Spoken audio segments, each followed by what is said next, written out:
What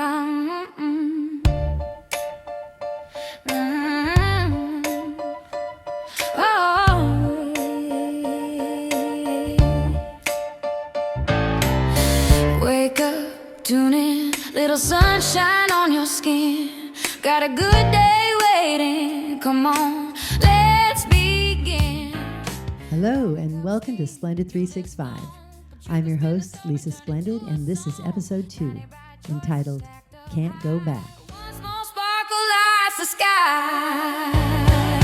Splendid every morning, splendid every night. Finding all the color in the black and white. Little wins, big grins, that's how we choose to live. You're rolling with Splendid365. Before we jump in, I want to thank you for taking the time to listen, and also to ask if you're getting any value from this content. Please take a moment to subscribe to my YouTube channel, Splendid365. The more you interact by commenting and clicking like and share, the more it'll encourage me to continue down this path of being a content creator, and it'll also help the algorithm to spread the word. I'm committed to dropping one new podcast and an original song each Sunday morning, 7 a.m. Maui time. So when you subscribe, be sure to hit the little bell icon so you'll get a notification for each new episode. Let's be prospectors for the gold within us and share this journey of self-uncovery together. I'm prospecting even now as I create the Splendid365 podcast. I've got the pick and the shovel in hand, and I won't stop until I hit the mother lode. So let's be treasure hunters together and live a splendid life 365 days a year. So let's jump into Can't Go Back. There's a line in the Bible that's been echoing in my mind lately. It says, you can't put new wine into old skins. And while it shows up in a religious context, the wisdom itself is universal. Because this isn't really about wine or skins or rules. It's about change. It's about what happens when who you're becoming no longer fits the life you once lived. We've all done it. We all look back. We reminisce. We romanticize. We replay old chapters like they were highlight reels. And over time, the past gets shinier, smoother, and maybe even a little more fictional. The fish gets bigger every time you tell the story. Plato once said, "No man ever steps in the same river twice, not because the river changes, but because he does." And yet, how often do we try to step back into old rivers, expecting the same water, the same feeling, the same version of ourselves? Spoiler alert, it never works. In the Bible, there's a story of Lot's wife. She was told not to look back as they were fleeing the collapsing city of Sodom. And she does anyway, and guess what? She turns to a pillar of salt. Now, whether you take that literally or symbolically, the metaphor is clear. Attachment freezes us. Nostalgia can calcify us. Looking backward long enough can turn us into statues, perfectly preserved but no longer alive. God, that's just chilling when you think about it. You know, this theme isn't unique to the scriptures. It's everywhere. Socrates famously said, "The secret of change is to focus all of your energy not on fighting the old, but on building the new." And if I might add a little splendidio to the mix, that's what I call my isms, I always say that change is the fountain of youth. Now, I don't see any of this as spiritual fluff. I see it as practical wisdom. Eastern philosophy echoes the same thing. Buddhism teaches that suffering comes from attachment, especially attachment to impermanent things. And let's be honest, the past is the most impermanent thing of all. It literally does not exist anymore. Yet it feels so real because it's still happening between our ears. The Tao Te Ching reminds us that life unfolds only now, not 5 years ago, not 10 years ago, and not in some imaginary version of how it should have gone. And then there's science. Modern psychology tells us that memory is wildly unreliable. 10 people can experience the same event and remember 10 different stories. Neuroscience shows that every time we recall a memory, we subtly rewrite it.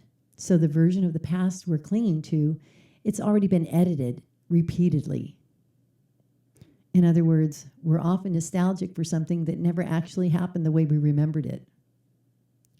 There's a beautiful poetic quote by William Blake. "He who binds to himself a joy does the winged life destroy. But he who kisses the joy as it flies lives in eternity's sunrise."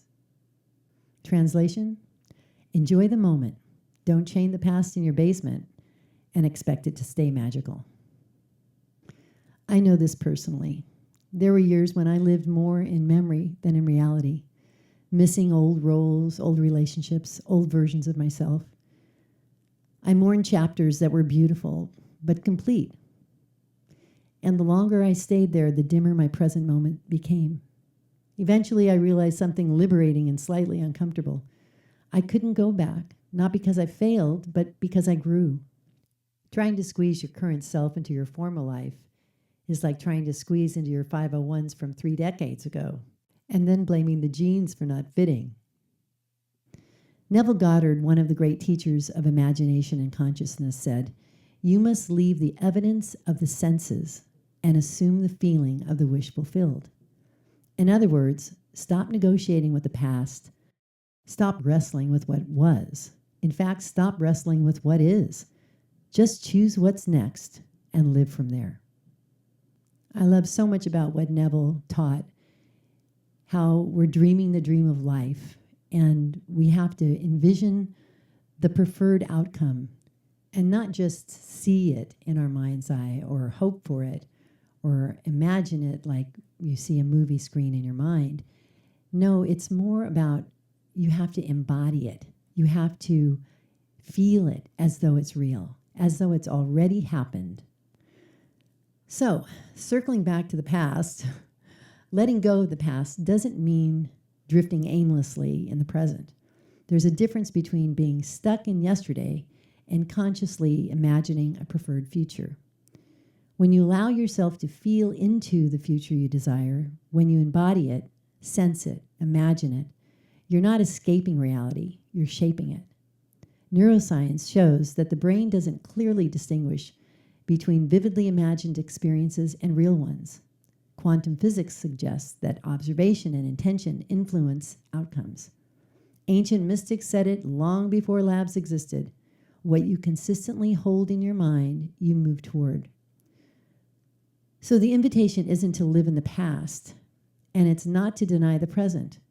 It is to stand fully here while allowing yourself to be gently pulled forward by a future that feels alive, aligned, and honest. New wine, new skins, new season. If something feels tight, constrictive, or like it no longer fits, maybe it's not meant to. Maybe it's not broken. Maybe it's just time to let it go and make room for something new, something beautiful.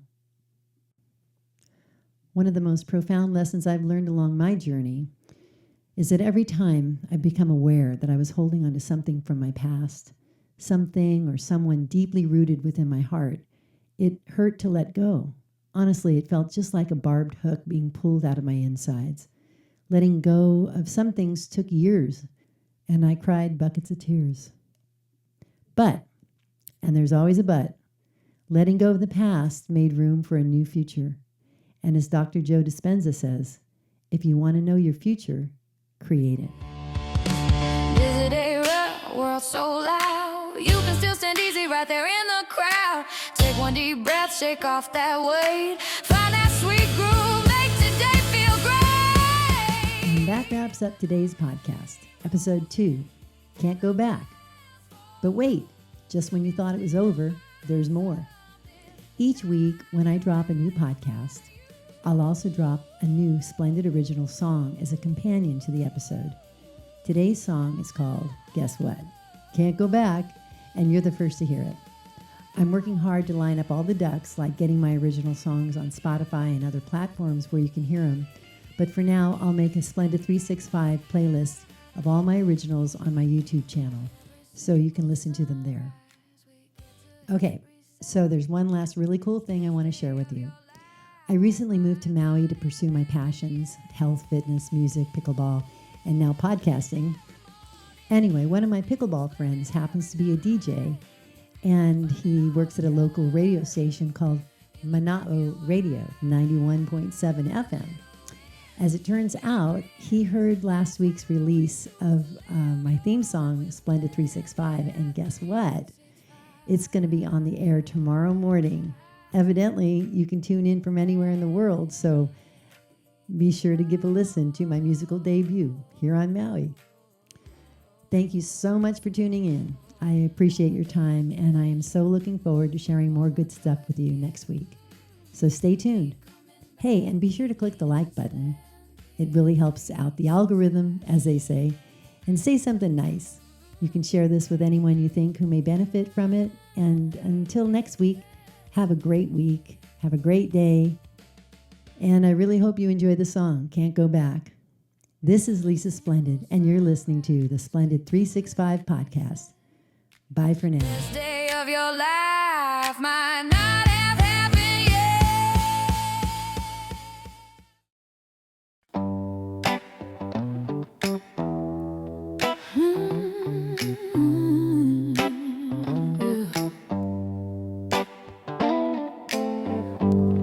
Can't go back to the old days, old ways, small caged of you. You've outgrown all that old skin, it just doesn't fit you. Mirror shows you a clear truth. Underneath all that residue, take what you know is the real you. Step in, let it shine through.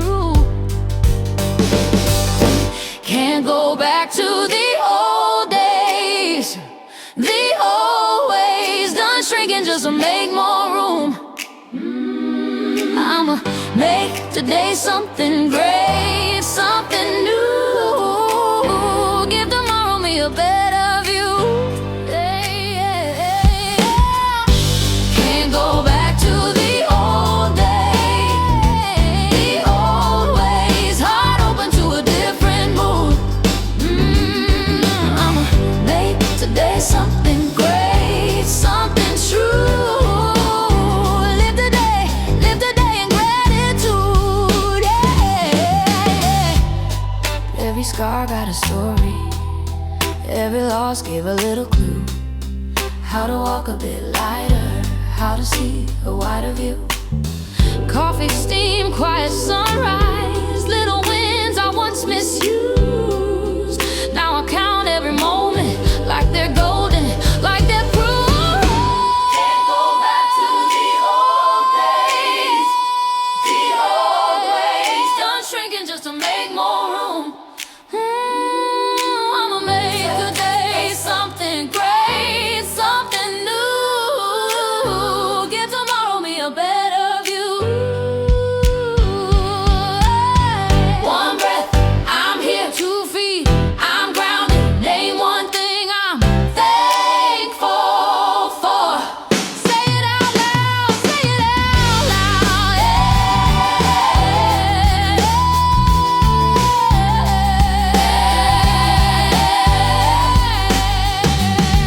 Oh, fear falls off like dust from my shoes. I'm already standing in something brand new.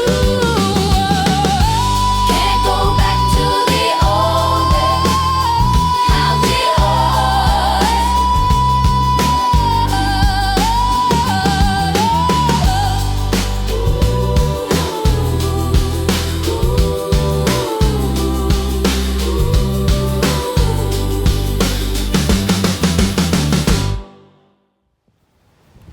I am holding on to the post that holds my arbor onto my front deck. It came out of the boot. I don't know if I can even show the boot. It lifted right out. And so I'm holding on to this whole apparatus until help arrives. Help!